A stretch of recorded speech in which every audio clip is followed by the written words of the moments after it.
Hello everyone, welcome back to 90 plus classes. मैं हूं आपके साथ पंकज। बच्चों, आज फिर अपना चैप्टर 1 बिजनेस स्टडीज़ को ही जो हमने स्टार्ट किया हुआ था उसी को कंटिन्यू कर रहे हैं। हमने 2 वीडियो ऑलरेडी अपलोड जिसकी हो चुकी है। आज जो हम टॉपिक करेंगे इसका वो है लेवल्स ऑफ मैनेजमेंट।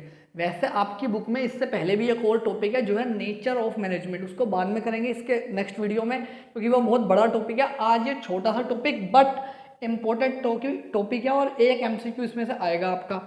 अब ये है क्या कि कितने टाइप के लेवल होते हैं। देखो, एक कंपनी में बहुत सारे एम्प्लॉयज़ भी होते हैं, बहुत सारे मैनेजर्स होते हैं और मालिक होते हैं, ओनर होते हैं।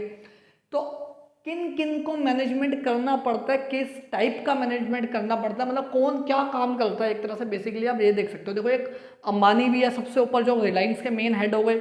उनके नीचे भी तो कोई हेड होंगे ना जो काम करते होंगे। फिर नीचे ऐसे एक लेवल होगा, जैसे आपके स्कूल में प्रिंसिपल सबसे ऊपर, उसके बाद वाइस प्रिंसिपल, फिर टीचर्स और इंचार्ज भी होते हैं, डिसिप्लिन इंचार्ज हो गए, बहुत सारे लेवल्स होते हैं। तो वैसे ही बच्चों एक कंपनी में भी होता है। तो आज हम पढ़ेंगे कि कितने लेवल्स ऑफ मैनेजमेंट होते हैं और उनके क्या काम होते हैं, फंक्शंस क्या होते हैं। तो बच्चों, सबसे पहले आता है हमारा टॉप मैनेजमेंट, जो सबसे ऊपर कंपनी के होते हैं, सबसे मेन बंदे होते हैं।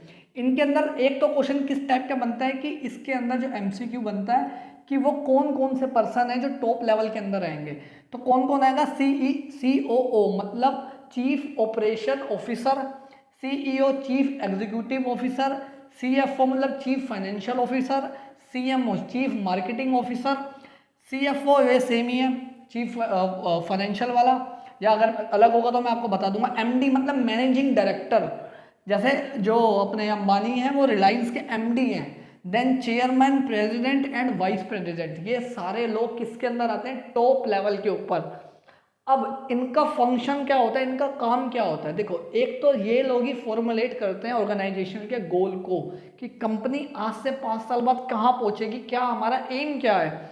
वो ये ही लोग बनाते हैं। प्लान, स्ट्रेटेजी क्या होगी कॉम्पिटिटर से लड़ने की, वो ये सब डिसाइड करते हैं। इसके बाद responsible for welfare and survival. अगर कंपनी कल को लॉस में चली जाएगी तो इन्हीं को गालियां दी जाएगी, ये ही रिस्पॉन्सिबल हैं। और अगर कंपनी ग्रो कर जाती है, बहुत ज़्यादा प्रॉफिट में जाती है, तो इन्हीं का नाम आएगा कि इनकी वजह से कंपनी ग्रो कर रही है। थर्ड है एनालाइज द बिजनेस एनवायरनमेंट। ये बिजनेस एनवायरनमेंट वर्ड हमने पहले भी पढ़ा था डायनेमिक वाले पॉइंट में, कि इनकी ड्यूटी होती है कि देखना कि बिजनेस का जो एनवायरनमेंट है उसमें क्या चेंज आ रहा है, किस चीज़ की डिमांड है, किस चीज़ का फैशन है, हमारे कॉम्पिटिटर क्या कर रहे हैं या कोई नया कॉम्पिटिटर आ रहा है, उसी के अकॉर्डिंग ये प्लान बनाते हैं। जब तक एनवायरनमेंट को रीड नहीं करोगे आप प्लान नहीं बना सकते। Last, coordinate the activity of different department. अब एक कंपनी में बहुत सारे डिपार्टमेंट होते हैं, तो इनकी रिस्पॉन्सिबिलिटी होती है कि सबके बीच में कोऑर्डिनेशन बना रहे। ये ना हो कि एक डिपार्टमेंट दूसरे से लड़ रहा है, दूसरा तीसरे की नहीं सुन रहा है, ऐसा नहीं होना चाहिए। जैसे गवर्नमेंट में भी क्या होता है, प्रधानमंत्री या फिर अलग अलग मिनिस्टर हैं, तो यह आपके PM हो गए, आपके वो हो गए प्राइम मिनिस्टर, और आपके प्रेसिडेंट हो गए, वाइस प्रेसिडेंट हो गए, ये सब इसमें आ गए। नेक्स्ट लेवल जो है वो है हमारा मिडल मैनेजमेंट। अब मिडल मैनेजमेंट में कौन आएगा? जैसे गवर्नमेंट में एक है होम मिनिस्ट्री, फिर एक है एजुकेशन मिनिस्ट्री, फाइनेंस मिनिस्ट्री, ऐसे स्पोर्ट्स मिनिस्ट्री, हेल्थ मिनिस्ट्री, तो ये उसमें आएंगे। जितने भी उनके मिनिस्टर होते हैं, हेड होते हैं, वो आते हैं मिडल लेवल में। अब कंपनी में कैसे होता है, हमने पढ़ा कंपनी में बहुत सारे डिपार्टमेंट होते हैं। एक है सेल्स डिपार्टमेंट, एक परचेज डिपार्टमेंट। तो इनका जो हेड होगा, जो सेल्स मैनेजर का हेड है, जो परचेज मैनेजर का, प्रोडक्शन का, फाइनेंस का हेड है, वो सारे मैनेजर्स इसके अंदर आते हैं। All managers like marketing, finance, production, operational, regional, HR मतलब ह्यूमन रिसोर्स, जितने भी इनके हेड होंगे मैनेजर के, मतलब डिपार्टमेंट के, वो सारे किसमें आएंगे? मिडिल मैनेजमेंट में। और एक बात याद रखना जिसमें बच्चे गलती करते हैं, प्लांट सुपरिटेंडेंट। प्लांट मतलब अगर हमारा कोई प्रोडक्शन होता है कंपनी में, तो बड़ी बड़ी मशीन होगी, तो उस मशीन को का जो हेड होगा, जिसकी ड्यूटी होगी उस मशीन का जितनी भी प्रॉब्लम है वो देखनी, उसको सही से चलना चाहिए। वहाँ जो वर्कर काम कर रहे हैं वो लोअर लेवल में नहीं आता। बच्चे क्या गलती करते हैं, वो लोअर लेवल पे लिख देते हैं। ये किस में आता है? मिडल मैनेजमेंट में, क्योंकि ये एक ही हेड होगा पूरा। अब इनका काम क्या होता है? ये इंश्योर करते हैं कि इनके डिपार्टमेंट में नेसेसरी पर्सनल हो, मतलब जिस तरह के लोगों की ज़रूरत है इनको अपने डिपार्टमेंट के अकॉर्डिंग, उतने लोग इनके पास होने चाहिए। कल को ये नहीं बोल सकते टॉप लेवल को कि हमारे जो गोल है वो इसलिए अचीव नहीं हुआ कि हमारे पास आदमी नहीं थे, इफेक्टिव लोग नहीं थे, एफिशिएंसी वाले लोग नहीं थे। इनकी रिस्पॉन्सिबिलिटी है वो खुद चेक करना। इसके बाद मोटिवेट करना अपने एम्प्लॉयज़ को।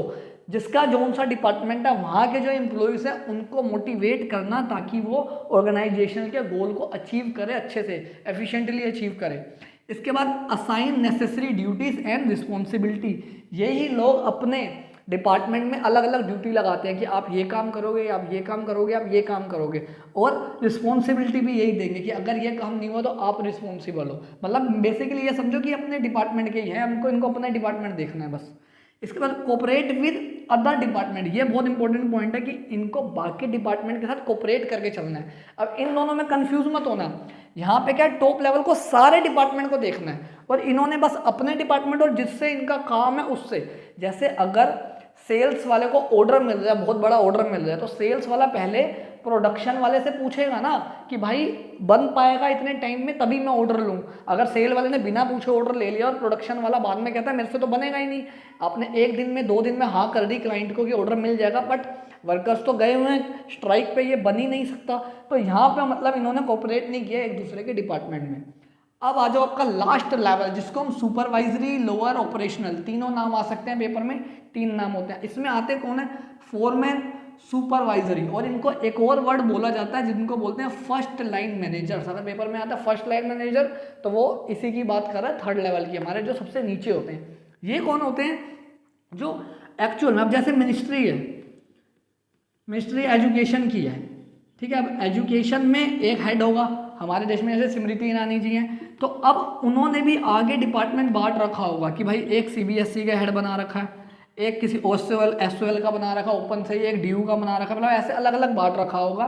तो ये लोग जो हैं वो होते हैं ये लोअर लेवल वाले जो सबसे नीचे आते हैं। इनके नीचे नॉर्मल एम्प्लॉयज़ होंगे जो ऑफिस में बैठ के नॉर्मली काम करते हैं एक। तो अब इनका काम क्या होता है बच्चों? Oversee the efforts of the workforce. Workforce मतलब जो वहाँ वर्कर काम कर रहे हैं, इन्हीं के नीचे वर्कर आते हैं और कोई नहीं आता उससे नीचे। तो ये एक्चुअल में वो हैं जो ग्राउंड में रियलिटी में काम करवा रहे हैं वर्कर से, तो उनके काम को, एफर्ट्स को देखना कि वो सही से काम कर रहे हैं या नहीं कर रहे, वो इनकी ड्यूटी है। Interact with the actual workforce, यही वर्कफोर्स से एक्चुअल में इंटरेक्ट करते हैं, उनकी प्रॉब्लम सुनते हैं, अगर वो सजेशन कुछ दे रहे हैं, कुछ भी आइडिया है, वो इन्हीं से बात करेंगे, ना कि सीधा मिडल और टॉप लेवल से। इसके बाद इनके पास लिमिटेड अथॉरिटी होती है क्योंकि ये सबसे लोअर लेवल पे है, तो ये कोई डिसीजन खुद नहीं ले सकते, इनको पहले अप्रूवल लेना पड़ता है पीछे से, तभी जाके ये कोई काम कर पाएंगे। Responsible for the quality of the production, अब इन्हीं के अंदर प्रोडक्शन हो रहा है क्योंकि वर्कर प्रोडक्शन कर रहे हैं, तो इनकी जिम्मेदारी होती है क्वालिटी देखना, और क्वालिटी कैसे अच्छी हो पाएगी? जब वर्कर अच्छे से काम करेंगे, उनकी एफिशिएंसी बढ़ेगी। तो ये थे बच्चों 3 level of management. Important MCQ भी आ सकता है। एमसीक्यू कैसे आएगा? बोल देंगे कि कोई मिस्टर एक्स है, वो सीईओ ऑफ कंपनी है, किसी भी कंपनी का नाम ले देंगे, तो पहला एमसीक्यू बन गया कि वो किस लेवल का है। फिर बोल देंगे उसके फंक्शंस बता दो कोई 2, या कौन सा फंक्शन उसने पूरा नहीं किया, अवॉइड कर दिया, इग्नोर कर दिया। ऐसा आपका एमसीक्यू इस टॉपिक से बन के आ सकता है।